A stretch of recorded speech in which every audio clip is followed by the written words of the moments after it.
শ্রাবণ মাসে সবুজ চুড়ি কেন পরা হয় অনেকেই মহিলারা জানেন না।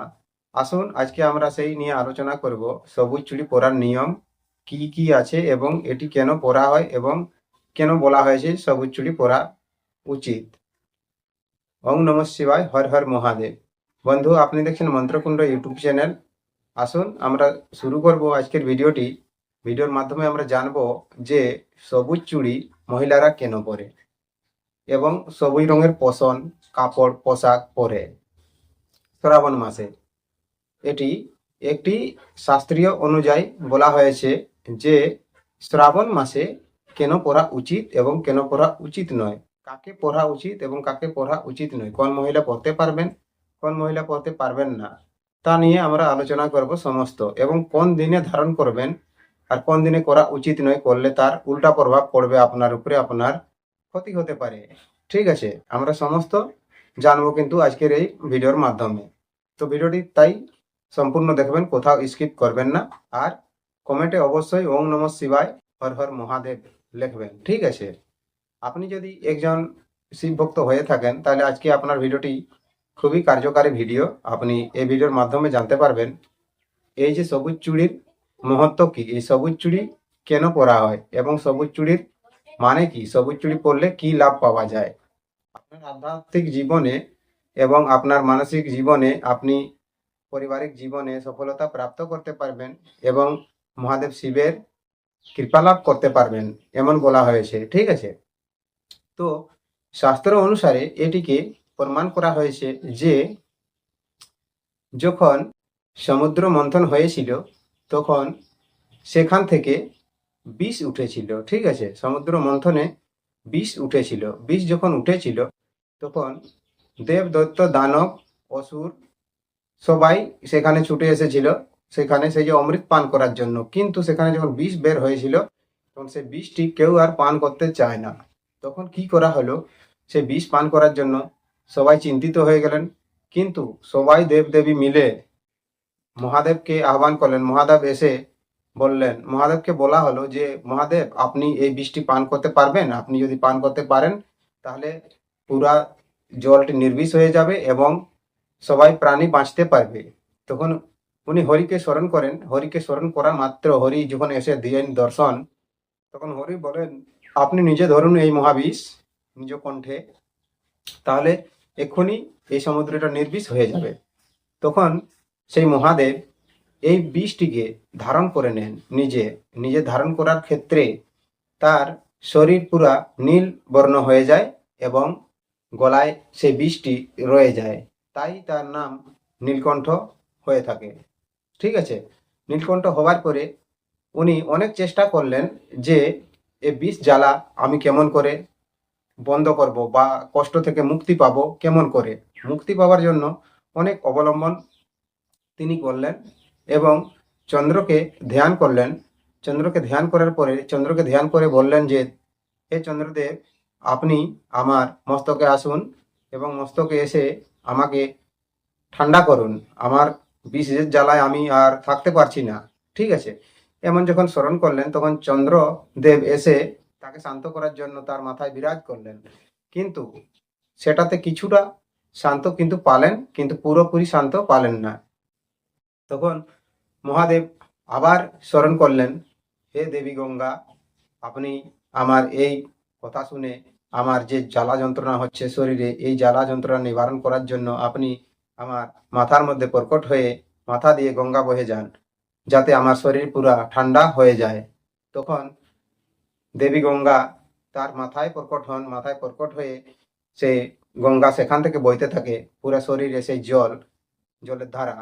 কিন্তু জলের ধারা যখন বয়ে যায় বয়ে যায় বয়ে যায়, তখন কিছুটা শরীরের তার শান্তি তাকে পাওয়া যায়। শিব মহাদেব অবশ্যই কিছুটা শান্তি পান। কিছুটা শান্তি পাওয়ার ফলে তখন পুরোপুরি শান্তি পান না, পুরা ভিতর থেকে জ্বালা একদম জ্বলে আগুনের মতন লাল শরীর হয়ে আসছে, চোখগুলো লাল, বড় বড় লাল হয়ে যাচ্ছে। তখন কি করবেন? পার্বতী দেখলেন সবাই কিছু না কিছু মহাদেবের জন্য করছে, তাহলে আমি কি করি? আমি তো ওর এই স্ত্রী, তাহলে আমাকেও কিছু করা উচিত। তখন পার্বতী নিজে ভাবলেন যে আমি যদি একটি উপায় করি, দেখি এই উপায়টির দ্বারা যদি তাকে ঠান্ডা করতে পারা যায় বা তাকে শান্ত করতে পারা যায়, তার বিষটি ঠান্ডা করা যায়। তখন উনি কি করলেন, এই যে সবুজ রঙের পশন, সবুজ রঙের পশন ধারণ করলেন। সবুজ বর্ণ, সবুজ রঙের যে কাপড়, সবুজ রঙের পশন, পুরো পশন করলেন এবং সবুজ রঙের চুড়ি পরেছিলেন। চুড়ি, সবুজ রঙের কাঁচের চুড়ি এবং সবুজ রঙের পশন পরেছিলেন পুরো শরীরের মধ্যে, এবং মহাদেবের কাছে এসে উনি প্রকট হলেন বা দাঁড়ালেন। যখন তার সামনে, এই যে মহাদেবের সামনে সেই সবুজ রঙের শাড়ি পরে দেবী পার্বতী দাঁড়িয়ে যান, তখন ওনাকে দেখার পর সবুজ বর্ণ দেখে তার চোখ থেকে কিছুটা ঠান্ডা ভাব চলে এসেছে। ঠান্ডা ভাব চলে আসার পরে তার ভিতরে চোখ থেকে ঠান্ডাটা ধীরে ধীরে ধীরে ধীরে ধীরে শরীরের মধ্যে প্রবেশ করে যায়। ধীরে ধীরে করতে করতে এই পুরো শরীর ঠান্ডা হয়ে যায়। তো সেই তখন থেকে পার্বতী বলেছিলেন যে শ্রাবণ মাস চলাকালীন যে কোনো স্ত্রীরা এই উপায়টি যদি করতে পারেন, তার বাড়িতে শান্তি আসবে এবং পরিবারে শান্তি হবে। তার পতিদেবকে আপনি যদি মনে করেন যে উনি একজন শিব স্বরূপা, তাহলে তাকে শান্ত করার জন্য এই উপায়টি আপনি করতে পারেন। এরকম ভাবে এটি পড়লে, পড়ার নিয়মটি আছে, নিয়মটি আমি বলে দিচ্ছি আপনাদেরকে, দেখুন। তো বলা হয়েছে যে এটি পড়ার নিয়ম হলো, নির্দিষ্ট দিন হচ্ছে আপনি সোমবার দিনে ধারণ করতে পারেন এই রঙের চুড়ি, তো অথবা শুক্রবার দিনে ধারণ করতে পারেন।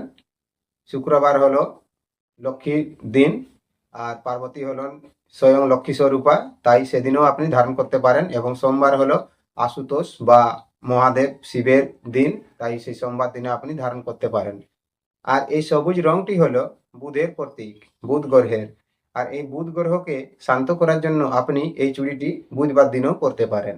তো এটা পরার নিয়ম হলো, দিনগুলো বলে দিলাম আপনাকে, কিন্তু এটি পরবেন কেমন করে, আপনি এই দিনেই সংগ্রহ করবেন এই চুড়িগুলো, অন্য দিনে কিনে আনবেন না বাজার থেকে, এই দিনেই কিনে আনতে হবে। আর এই দিনে আপনি মহাদেবের চরণে প্রথমে অর্পিত করবেন এই চুড়িগুলো, মহাদেবের চরণে অর্পিত করবেন।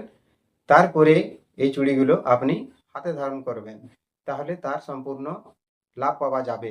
ঠিক আছে, আপনার পারিবারিক শান্তি হবে, ক্লেশ দূর হবে, আবার শান্তি ফিরে আসবে, অর্থ লাভ, অনেক কিছুই এরকম ভাবে করা হয়ে থাকে এটার দ্বারায়, এই উপায়টির দ্বারায়। কিন্তু অবশ্যই সেই চুড়িগুলো আপনি মহাদেবের চরণে প্রথমে অর্পিত করবেন, তারপরেই ধারণ করবেন, তাহলে তার সম্পূর্ণ ফল পাবেন। আর অন্যথা আপনি বাজার থেকে নিয়ে আর সঙ্গে সঙ্গে যদি পরিয়ে নেন, তাহলে তার কোনো ফল আপনার হবে না। ঠিক আছে, আশা করি বুঝতে পেরেছেন। এই যে শ্রাবণ মাসে চলাকালীন সবুজ চুড়ি মহিলারা কেন পরে বা স্ত্রীরা কেন পরে, এটি স্ত্রীদের ক্ষেত্রে বেশি লাভকারী, এবং এই যে যারা সাবালিক আছেন তাদের জন্য এটি অতটা কার্যকর নয়। কিন্তু যারা স্ত্রী আছেন, তারা পতিব্রতা স্ত্রী আছেন, তাদের জন্য এটি খুব কার্যকারী, তারা এটি অবশ্যই করতে পারেন। এটি শাস্ত্রের মধ্যে প্রমাণ করা হয়েছে। এটি আমিও সহমত আছি এবং আপনিও সহমত, এবং কমেন্টে লিখে জানাবেন। ওম নমঃ শিবায়, হর হর মহাদেব। ভিডিওকে একটি লাইক অবশ্য করবেন, চ্যানেলটিকে সাবস্ক্রাইব করবেন, পাশে থাকবেন। নমস্কার, জোহার, ধন্যবাদ, হর হর মহাদেব, ওম নমঃ শিবায়।